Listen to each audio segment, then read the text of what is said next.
Akong pagtahod sa ato ang Episcopal Vicar sa district, Monsignor Dusoy Dusado. Sa atong mga pinanggang kaparian nga nangalagad dinhi sa atong parokya, pinanguluhan ni Father Jolard Lareda, napod si Father Kit, atong nagbasa sa Ebanghelyo, o of course si Father Brilly.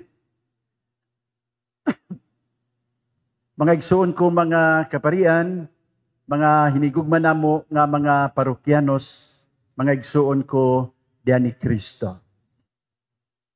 Sa di pa ko magsugod sa akong hamubo lang nga wali, mahimo ba mohangyo ko ninyo?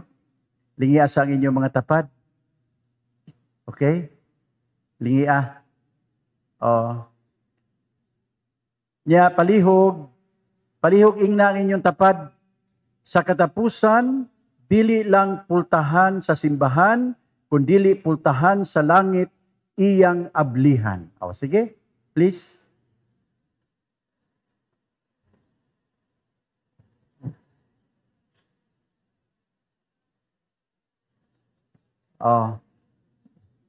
Bright din Tagalilo anda. Na-memorize man dayon. Pero importante to kaayo. Kay mao to siya atong pagtuo. Unya, mao po'y atong pag-ampo. Okay? Nasabtan ninyo? Mao ti atong pag-ampo nga sa katapusan, nag-abot sa panahon, ang ablihan sa Ginoo para nato nga naningkamot pagsunod kaniya, dili lang pultahan sa simbahan, kundili ang pultahan sa iyahang gingharian. Amen? Atong pakpakan ang tanan, be. Karong adlaw, sa ako nang gingon sa pagsugod, special kay nga adlaw, kay atong gipasidunggan ang Kristo nga hari. No? Next Sunday is the beginning of a new liturgical calendar. So niining katapusan nga Domingo sa liturgikanong kalendaryo, atong gisaulog kining maong piyesta sa Kristo nga hari. Nindot kaayo kay ngano ang buot natong isangyaw sa kalibutan nga sa katapusang panahon si Kristo gyud may maghari sa tanan. Amen. Kunya nindot kaayo kay niining mong adlaw ato sa nga gisaulog kining misa, pagpasalamat sa Dios sa pag-abli ug balik sa atong simbahan dinhi sa Liluan.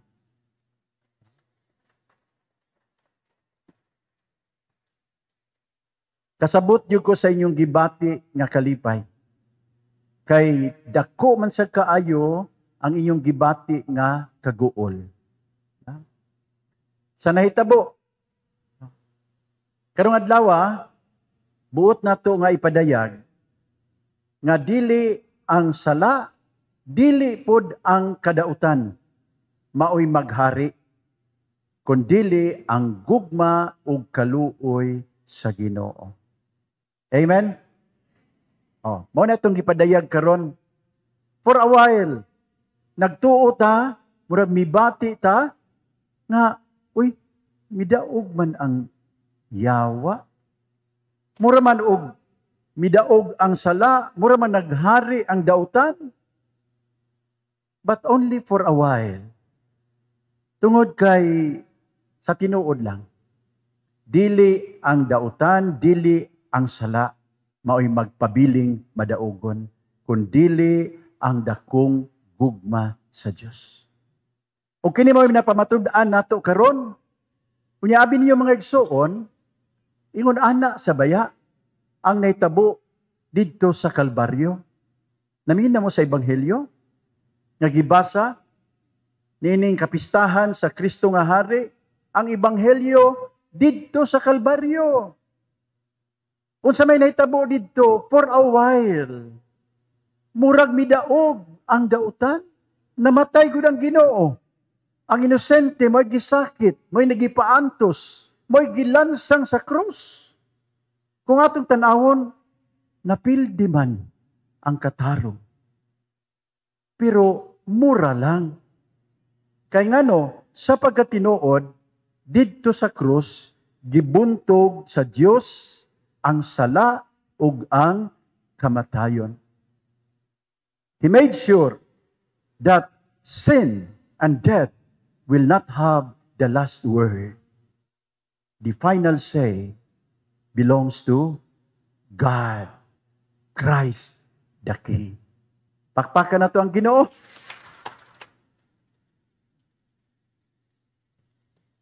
Mga igsoon, nining bulahang adlaw, duha ka buok ang atong tutukan ug maayo, ug paningkamutan nga atong himuong panigingnan. Ang una, ang Kristo, hari nga nagsakripisyo.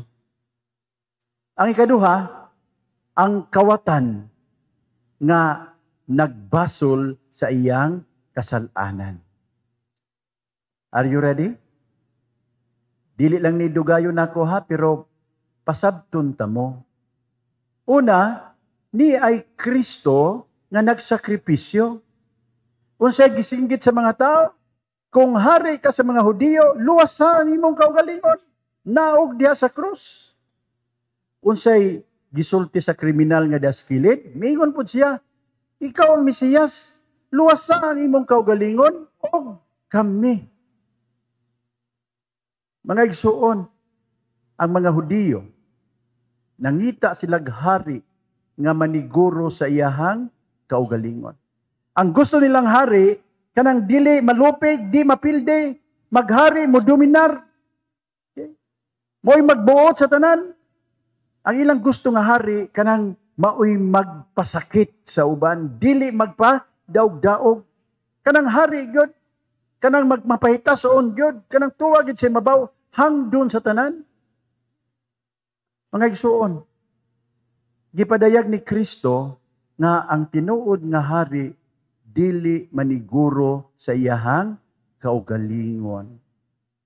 Kay ang tinuod nga hari dili magpaalagad kundili mangalagad sa uban. Ang tinuod nga hari dili muluwas sa iyang kaugalingon, puro muluwas sa ubang mga tao. Tanawa mga igsuon, si Kristo, He did not save Himself, but He saved the thief, ang kawatan na diha sa iyahang kiliran. Gani, dito sa krus, wa man siya maingon, how do I survive? How do I save myself? Ang iyang pangutana sa iyang kaugalingon, samtang dito sa krus, how can I save others? Mabitaw nga bisan dito sa krus, kung sa iyang giampo, Amahan, pasaylua sila. Kay wa sila masayod sa ilang gibuhat. Can you imagine? Gipasakitan na siya maayo, gaampo pagyud siya alang sa kaluwasan sa mga tao nga nagpasakit niya. O kita pa ito gipasakitan? Sus, malipay ta. Hukman, patyon, silutan ang nagpasakit nato. But Jesus is different. Kitagaan niya hulagway sa usa ka hari nga ang gihunahuna ang kaluwasan lamang sa uban. Mga igsuon, nindot ni kaayo nga pahimangno natong tanan, kay kita sama sa mga Hudiyo. Ganahan ta mo pili og mangulo nato nga hapog gyud. Kanang mao gi mo dominar nato, kanang mo may sugon nga mo dumala nato. Bahala na og di mo tunong sa kabubuton sa Ginoo. Mga igsuon, sa tinuod-anay lang, ngano nga nag-antos ta karon? Ngano nga daghan sa ato nag-antos sa kapobrehon bisan dato ta nga nasod? Kinitungod kay ang atong mga pangulo dili tanan pero daghan kanila sama sa pangulo nga gipangandoy sa mga Hudiyo. Kung ang atong mga pangulo maniguro sa ilang kaugalingon, ang katawhan maoy maglisod. Ang pangulo nga dili ka mao magsakripisyo, dili ka mao nga mag-antos, katawhan ang mag-antos. Amen? Ganahan ko kay kusog ang inyong amen. may nang nakasabot gyud mo, mao na mga igsuon, mag-amping kita kanunay sa pagpili og mga pangulo nga modumala nato. Amen. Amen lagi, nag-eleksyon malimot man. Oh, siguroon kita ng amen ha, tagaliluan na siguroon kita tong amen. Kung ang atong mangulo sama kang Kristo, way mag-antos. Kung ang mga mangulo nato dili maniguro sa kaugalingon, way mag-antos. Malipayon ang katawhan, bulahan ang tanan. Kung sama ni Kristo ang atong mga pangulo na gunahuna ra gyud og kaluwasan nato, kitang tanan magmalipayon diha sa katilingban. So mo na itong iampo mga igsuon. Sa katapusan, kay miingon ra ba ko nga mubo ra akong wali, ni ay kawatan nga nagbasol sa iyang kasalanan. Can you imagine? Ag-usa, sigurista gyud. Pero di ay usa. Pareho man silang makasasala. Kining usa, mapaubsanon kayo nga miangkon. Kini atong nabuhat, kini atong silot, angay gyud ni para nato. Iya'y makasasala nga, tingani, nakaamgo gyud siya.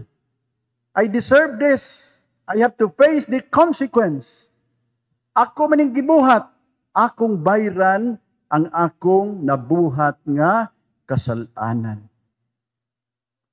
Pagkanindot ka, no? Kung kining mga nangawkaw sa atong panudlanan sa nasod, kini untay lang sundon.